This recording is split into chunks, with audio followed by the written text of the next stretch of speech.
शनिवार की सुबह थी। मौसम साफ था और दोस्तों का व्हाट्सएप ग्रुप पहले से ही शोर शराबे से भरा हुआ था। कोई कैंपिंग की बात कर रहा था, कोई मछली पकड़ने की तो कोई गोल्फ की। सब बाहर जाकर मजे करने वाले थे और मैं यहाँ सूट पहने अपनी सोसाइटी की बेसमेंट पार्किंग में खड़ा एक तरह से अपनी ड्यूटी बजा रहा था। क्यों? क्योंकि हमारे डिपार्टमेंट के डायरेक्टर शर्मा जी ने, जो मेरे बॉस हैं, मुझे अपनी कार उनके घर पर छोड़ने के लिए कहा था। रोहन, आज मेरी गाड़ी घर पहुंचा देना। घर का पता तो जानते हो ना, चाबी डैशबोर्ड में है। शुक्रवार की रात काम खत्म होने के बाद बस इतना कहकर वह निकल गए थे और उनका चेहरा अब भी मेरी आंखों के सामने घूम रहा था। मैं मन ही मन बुदबुदाया, क्या मैं कोई गुलाम हूँ? लेकिन मैं कर भी क्या सकता था? मैंने बस मुस्कुराते हुए कहा, जी सर, हो जाएगा। आखिरकार इस इंडस्ट्री में लंबे समय तक टिके रहना है तो इतना तो सहना ही पड़ता है। ये सब तो मैं बर्दाश्त कर सकता था। लेकिन सुबह अचानक एक फ़ोन आया। आज मेरी पत्नी को कार इस्तेमाल करनी है। गार्ड को चाबी मत देना, सीधे उन्हें ही देना। कार के पास पहुंचकर फ़ोन करना। मुझे हंसी आ गई। कार की चाबी देने में कौन सी मेहनत लगनी थी? मैं कोई डिलीवरी बॉय तो था नहीं। मेरे दिमाग में बस एक ही शब्द गूंज रहा था, नौकर।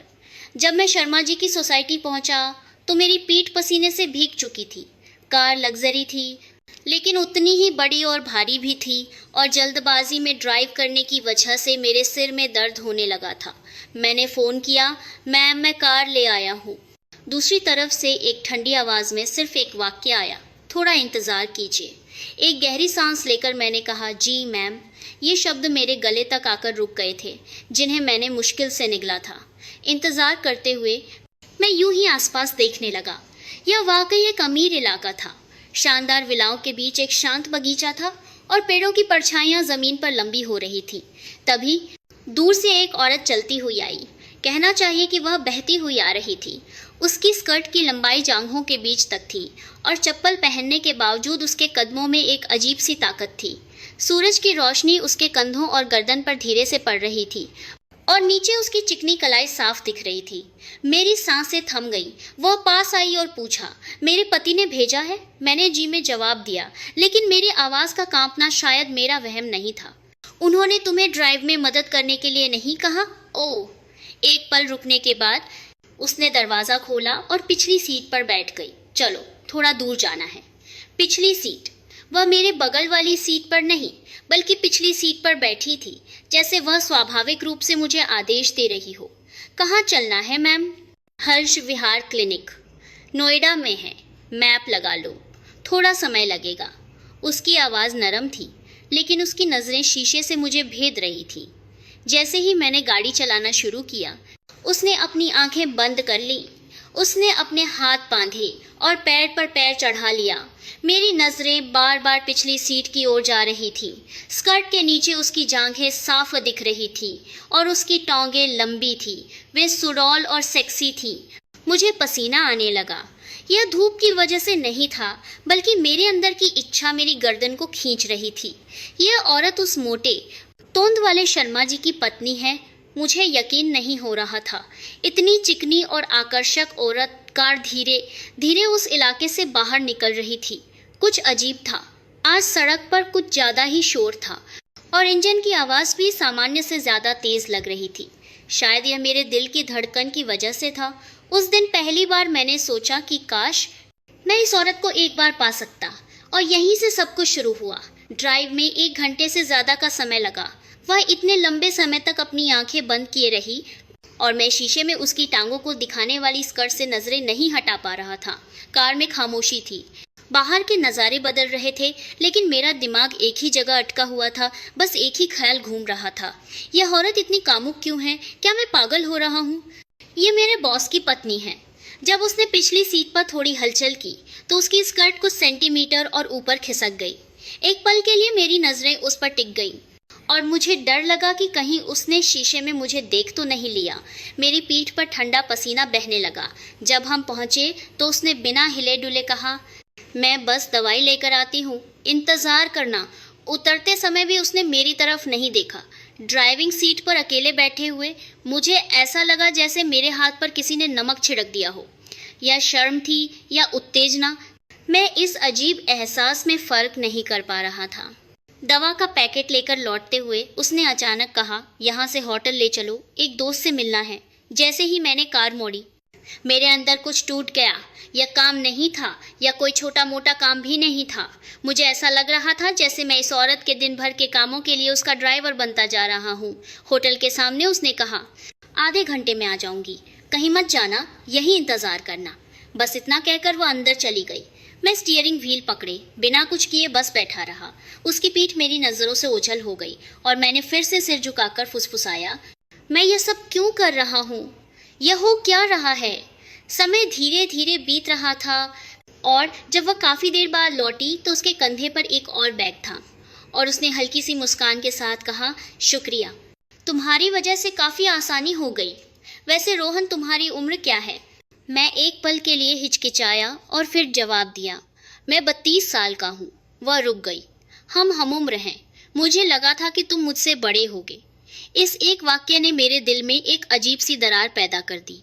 वह औरत जिसने कभी मेरा नाम तक नहीं लिया था, नहीं कोई निजी बात की थी, अचानक हम उम्र होने की बात कहकर मुस्कुरा रही थी। यह बात अजीब तरह से मेरे दिमाग में बहुत देर तक घूमती रही। लौटते समय उसने फिर से शांति से अपनी आंखें बंद कर ली और मैं शीशे में उसे न देखने की पूरी कोशिश करते हुए भी कई बार उसकी जांघों पर पड़ी स्कर्ट को देखने से खुद को रोक नहीं पाया। जब मैंने कार घर के सामने रोकी तो उसने दरवाज़ा खोलते हुए कहा, बहुत शुक्रिया, हो सकता है आगे भी तुम्हारी ज़रूरत पड़े। इस बात से मेरा दिल जोर से धड़क उठा। उसकी बातों में एक स्पष्ट इशारा था और उस इशारे में निश्चित रूप से एक आकर्षण था। उस रात अपने अकेले कमरे में मेरे दिमाग में बार बार उसकी टांगें और हमउम्र वाली बात घूम रही थी। एक ही उम्र, एक ही दौर से गुजरे दो लोग, लेकिन एक बॉस की पत्नी थी और दूसरा उसका कर्मचारी। उस दरार के बीच से कोई कामुक हवा बहने लगी थी। यह सब बहुत धीरे धीरे शुरू हो रहा था। कुछ दिन बीत गए। उसकी तरफ से कोई फ़ोन या मैसेज नहीं आया। शायद इसीलिए वह मुझे और ज़्यादा याद आ रही थी। ड्राइविंग सीट से देखी गई उसकी टांगें, आंखें बंद करके लेटने का उसका अंदाज और हमउम्र वाली वह बात मेरे दिल के एक कोने में एक अजीब सी गुदगुदी हो रही थी। लेकिन फिर उसी हफ्ते शुक्रवार को अचानक मेरे बॉस ने कहा कि वह शहर से बाहर जा रहे हैं। इस बार मेरी बिजनेस ट्रिप थोड़ी लंबी है, लगभग 10 दिन की। मैं कार यहीं छोड़ रहा हूँ। अगर मेरी पत्नी को ज़रूरत पड़े तो उसकी मदद कर देना। फिर से वही औरत। मुझे उसकी मदद करने की बात सुनकर खुशी हो रही थी और इस बात से मुझे खुद से नफरत होने लगी। शनिवार दोपहर को फ़ोन आया, रोहन, एक जानी पहचानी आवाज़, आज शाम को नोएडा चलना है, एक दोस्त से मिलना है। मैं समझ गया कि आज फिर ड्राइवर बनना है। फिर भी मैंने जी मैम कहकर कार निकाल ली।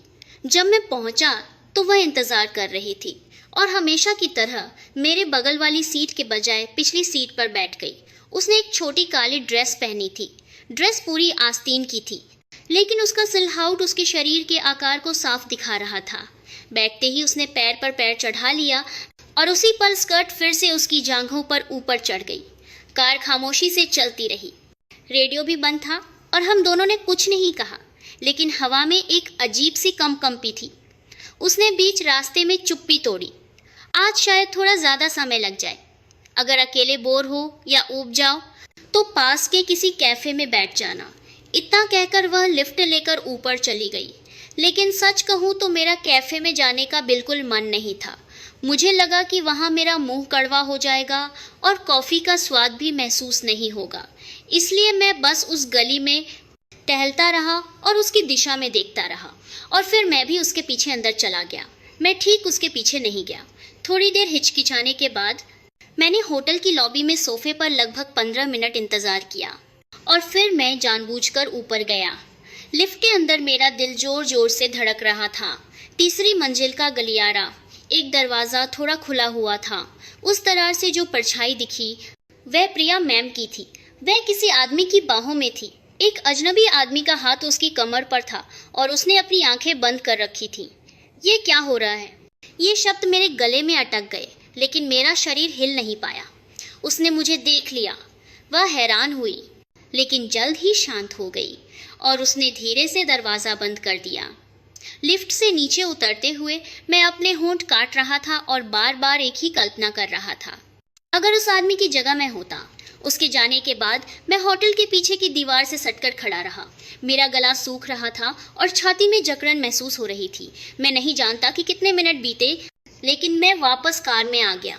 मैं इंजन भी स्टार्ट नहीं कर पाया और बस उसके आने का इंतज़ार करने लगा। ठीक 30 मिनट बाद वह होटल के मुख्य द्वार से बाहर निकली। दूर से ही महसूस हो रहा था।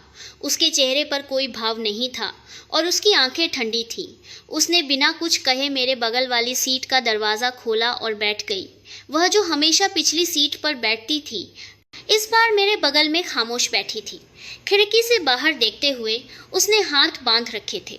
उसके होंठ कसकर बंद थे और उसकी सांस की आवाज़ भी नहीं आ रही थी। मैंने भी कुछ नहीं कहा। कार में खामोशी थी। यह खामोशी किसी जाम की तरह भारी थी और इंजन की आवाज़ भी असहज रूप से तेज लग रही थी।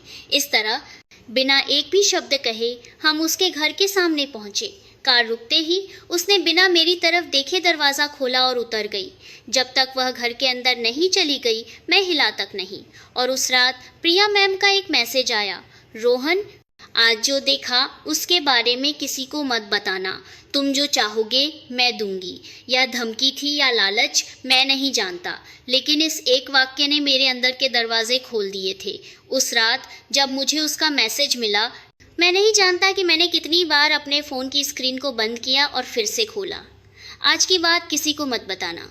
जो तुम चाहते हो वो मैं दूंगी। उस वाक्य में एक ऐसी सनसनी थी जिसने मेरी सांसें रोक दी थीं। मुझे इसे मिटा देना चाहिए था, भूल जाना चाहिए था, लेकिन मेरा दिल इसके ठीक उल्टा कर रहा था। अगले दिन मैंने एक मैसेज भेजा, आपने उस दिन जो कहा था, जो मैं चाहता हूँ, आज मैं वह एक निमंत्रण के रूप में स्वीकार करना चाहता हूँ। मैं अच्छी तरह जानता था कि यह कितना सीधा और खुला प्रस्ताव था।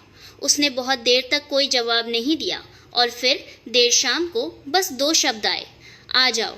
मेरा दिल जोर से धड़क उठा और मेरे हाथों में पसीना आ गया। मैंने आईने में खुद को देखा, अपनी शर्ट बदली, एक लंबी सांस ली और उसके घर की ओर चल पड़ा। मैंने दरवाजे की घंटी नहीं बजाई। दरवाज़ा खुला हुआ था। घर के अंदर शांति थी। रोशनी भी मध्यम थी और खिड़की पर पतले पर्दे हिल रहे थे। अंदर आ जाओ। वह सोफे के पास झुकी हुई खड़ी थी। पतले निटवेयर के नीचे उसका शरीर साफ दिख रहा था और वह एक स्लिप ड्रेस पहने थी जो घुटनों से काफ़ी ऊपर थी। उसने अपनी नज़रें नहीं हटाईं और मैंने भी इस बार मुंह नहीं मोड़ा। मैं पास गया और उसके होठों को चूम लिया। वह हैरान नहीं हुई। उसके होठों के कोने पर एक बहुत ही हल्की सी मुस्कान थी। मेरी उंगलियां उसके कंधे पर फिरी और उसका निटवेयर ज़मीन पर गिर गया। हमारी सांसें गर्म हो गईं और हवा तेज़ी से गरमाने लगी। उसने कोई आवाज़ नहीं की और मैं और गहराई में डूबता चला गया। खामोशी में हम एक दूसरे में खोते हुए बिखर गए। यह एक बार नहीं हुआ। हम दोनों रुकने का सही समय खो चुके थे। अंधेरे में हमने धीरे धीरे लेकिन स्पष्ट रूप से अपनी हदें पार कर ली थीं। जब हमारी सांसें धीरे धीरे सामान्य हुईं तो वह सोफे पर बैठकर शांत भाव से बोली, मुझे लगता है मैं जानती थी कि ऐसा होगा, लेकिन मुझे कोई पछतावा नहीं है। मैंने कोई जवाब नहीं दिया। इसके बजाय मैंने चुपचाप अपना हाथ उसके हाथ पर रख दिया। उसने अपना हाथ नहीं हटाया और कमरे में फिर से खामोशी छा गई। बाहर रात की बारिश हो रही थी। उस दिन के बाद कुछ दिन शांति से बीते। न तो उसने कोई संपर्क किया और न ही मैंने जानबूझकर पहले कुछ पूछा, लेकिन मेरा दिमाग उस दिन के दृश्यों से भरा हुआ था। उसके होंठ, उसकी धीमी सांसें और वह रात जब बिना कुछ कहे सब कुछ स्वीकार कर लिया गया था। ये सिर्फ एक आवेग नहीं था। ऐसा महसूस हो रहा था जैसे मेरे शरीर का नहीं, बल्कि मेरी भावनाओं का एक हिस्सा कटकर उससे जुड़ गया हो। उसी हफ्ते शुक्रवार को एक अनजान नंबर से फ़ोन आया। मैंने उठाया तो वह थी। रोहन, तुम्हें पता है ना कि मेरे पति अभी भी शहर से बाहर हैं। मुझे कार की ज़रूरत है, क्या तुम साथ चल सकते हो? बस इतनी सी बात थी, लेकिन ये काफ़ी थी। अगले दिन दोपहर को मैं फिर से उसके घर के सामने था। इस बार मैंने दरवाजे की घंटी भी नहीं बजाई और दरवाज़ा अब भी खुला हुआ था। वह अंदर सोफे पर बैठी थी, बाना लेतंदेन लीबन सला, और मुझे देखकर उठी भी नहीं। चप्पल पहने उसके पैर सोफे के नीचे से थोड़े दिख रहे थे और उसके होठों पर एक हल्की सी मुस्कान थी। मैं बिना कुछ कहे अंदर गया और उसके बगल में बैठ गया। उसने धीरे धीरे अपना सिर मेरी ओर घुमाया और बहुत सावधानी से अपना हाथ मेरे हाथ पर रख दिया। किसी भी शब्द से ज्यादा उस एक स्पर्श ने बहुत कुछ कह दिया था। हम फिर से बिना कुछ कहे एक दूसरे के सहारे टिक गए और वह रात भी वैसे ही गुजर गई। अब हम एक दूसरे के लिए कुछ जाने पहचाने से हो गए थे। निमंत्रण, कपड़े उतारने की क्रिया और एक दूसरे में खो जाने के पल। अब हिचकिचाहट धीरे धीरे खत्म हो रही थी, लेकिन समस्या यह थी कि जैसे जैसे शरीर को आदत पड़ती जा रही थी, मन और ज़्यादा उलझता जा रहा था। उसके सोते हुए चेहरे को देखते हुए मेरे मन में अचानक एक ख्याल आया, जब ये पल खत्म हो जाएगा तो मैं आखिर कहाँ लौट कर जाऊँगा। उस सुबह मैं चुपचाप उसके घर से निकल आया। दरवाज़ा बंद करते समय मेरा हाथ आखिरी बार दरवाजे के हैंडल पर रुका। ऐसा लगा जैसे मैं कुछ छोड़ रहा हूँ। उसके पास जाने का रास्ता अब बहुत जाना पहचाना हो गया था। दरवाजे की घंटी बजाने की ज़रूरत नहीं थी। कार कहाँ पार्क करनी है, जूते कैसे उतारकर अंदर जाना है, यह सब मेरे शरीर को पहले से ही याद था। दरवाज़ा अब भी खुला था और उस दिन भी वह अंदर इंतज़ार कर रही थी। घर में धीमी रोशनी थी और लिविंग रूम के टीवी पर एक शांत ड्रामा चल रहा था। वह सोफे पर आधी लेटी हुई थी, तकिए को पकड़े हुए, और बस स्क्रीन को देख रही थी।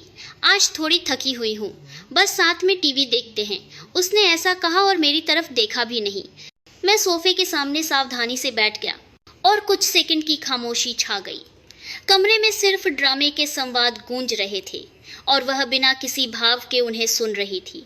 मैंने सोफे को थोड़ा अपनी ओर खींचा और उसकी तरफ मुड़ा। मेरा हाथ उसकी बांह से टकराया, लेकिन वह हिली नहीं। लेकिन फिर उसने उठकर वाइन का गिलास उठाया और कहा, रोहन, तुम मेरे बारे में क्या सोचते हो? यह सवाल किसी और से पूछने जैसा था, लेकिन असल में यह खुद से की गई एक बात की तरह लग रहा था। मैंने कोई जवाब नहीं दिया। मुझे लगा कि जवाब देते ही यह शांत दीवार पूरी तरह से ढह जाएगी। वह बिना कुछ कहे किचन की ओर गई, गिलास को सिंक में रखा और धीरे से बेडरूम का दरवाज़ा खोला। मैं लिविंग रूम की रोशनी में अकेला रह गया और काफ़ी देर तक खाली वाइन गिलास को देखता रहा। फिर वहीं सोफे पर पीठ टिकाकर बैठ गया। उस रात हमने बिना किसी स्पर्श के रात बिताई। वह गायब हो गई और मैं वहीं रह गया। अगली सुबह उसने कॉफ़ी का कप टेबल पर रखते हुए कहा, मेरी तबीयत ठीक नहीं है, आज बस चुपचाप चले जाओ।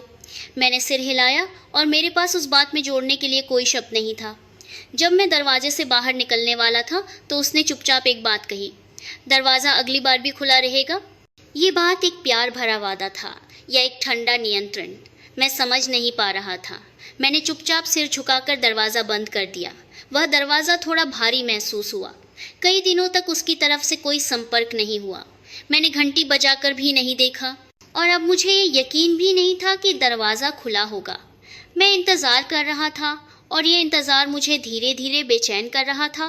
मैं खुद को समझाता रहा कि हम बस कुछ पल के लिए एक दूसरे के साथ थे, एक दूसरे को सहारा दिया और सांसें मिलाईं, लेकिन ऐसी बातें अब अपना असर खो रही थी। शनिवार की दोपहर मैं फ़ोन देखते हुए यूं ही समय बर्बाद कर रहा था जब उसका मैसेज आया, आज मुश्किल होगा, तबीयत भी ठीक नहीं है, फिर कभी मिलते हैं।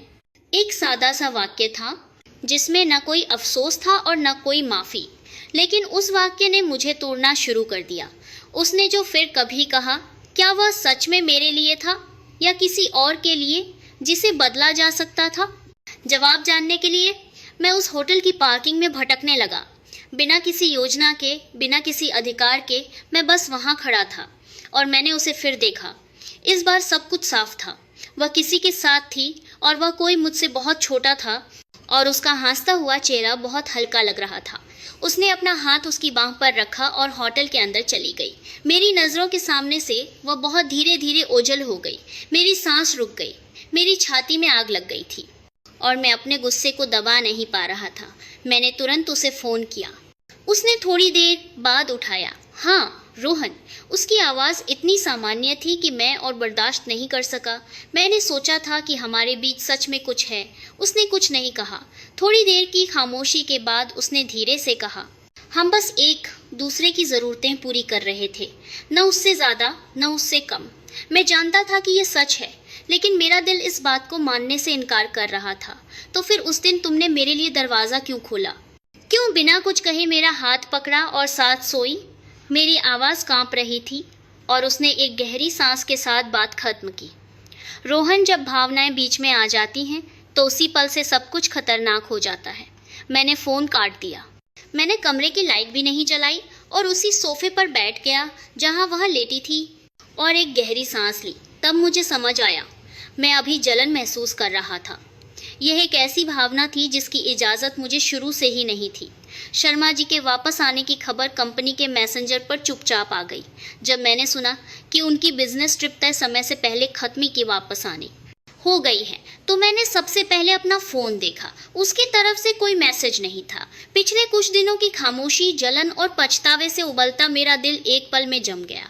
वह फिर से किसी की पत्नी बन चुकी थी और कुछ दिनों बाद देखा कंपनी की एक पार्टी रखी गई। जब मैंने सुना कि शर्मा जी और प्रिया मैम दोनों आ रहे हैं तो मैंने शायद 3 बार अपना चम्मच साफ किया होगा। वह बिल्कुल नहीं बदली थी, वह पूरी तरह से बदल चुकी थी। एक सादी ड्रेस, सलीके से बंधे बाल और एक शांत मुस्कान।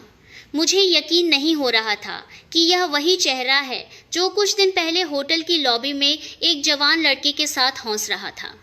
शर्मा जी के बगल में बैठी वह हमेशा की तरह मुस्कुरा रही थी, हल्के फुल्के जवाब दे रही थी और गिलास भर रही थी। रोहन, यहाँ बैठो, मेरी ओर हल्के से इशारा करते हुए। उसकी आंखों में ऐसा भाव था जैसे कुछ हुआ ही न हो। अगर वह जगह अनजान लोगों के बीच होती तो शायद टिकना आसान होता। मैं उसके बगल में बैठ गया और मेरे बैठने पर भी वह बिल्कुल नहीं हिली। मैं चुपचाप शराब पीता रहा और किसी समय शर्मा जी ने मेरे कंधे पर थपथपाते हुए कहा, आजकल तुम हमारे घर के पास बहुत आते जाते हो, क्या वहाँ कोई छिपा हुआ अच्छा रेस्टोरेंट है? इस एक वाक्य से मेरी उंगलियां सुन्न पड़ गईं। प्रिया ने तुरंत मुस्कुराते हुए बीच बचाव किया, वहाँ एक टिक्की की दुकान बहुत अच्छी है। रोहन ने ही एक बार बताया था तो हम गए थे। ये बहुत स्वाभाविक था। जब मैं अपनी भावनाओं को छिपाने के लिए कांप रहा था तब वह हर स्थिति को पूरी तरह से नियंत्रित कर रही थी। पार्टी में सिर्फ मैं ही असहज था और सिर्फ मैं ही ऐसा दिखावा कर रहा था जैसे कुछ हुआ ही न हो।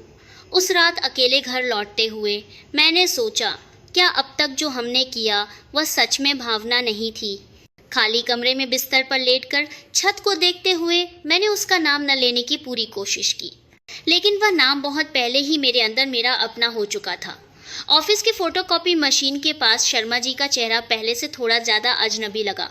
मुस्कान वही थी, लेकिन उसके पीछे छिपी आंखों की चमक अजनबी थी। रोहन, डैश कैम ठीक से रखते हो ना? हमारी कार में आजकल पार्किंग में कुछ खरोंच के निशान दिख रहे हैं। यह एक सामान्य सी बात थी, लेकिन मेरा दिल जोर से धड़क उठा। उस बात के पीछे छिपा शक मेरे मन में आवाज़ करते हुए फूलने लगा। उस दिन के बाद मैं जब भी कार की चाबी पकड़ता तो 2-3 बार जांचता और जब भी प्रिया के घर की गली से गुजरता तो अनजाने में सिर झुका लेता। मैं सांस रोके अनजान बने ऐसे ही कुछ दिन गुजारता रहा, लेकिन वो अलग थी। एक शाम, आज आ जाओ, बस इन 3 शब्दों का मैसेज भेजकर उसने पहले से भी छोटी स्कर्ट पहनकर दरवाजे पर मेरा स्वागत किया।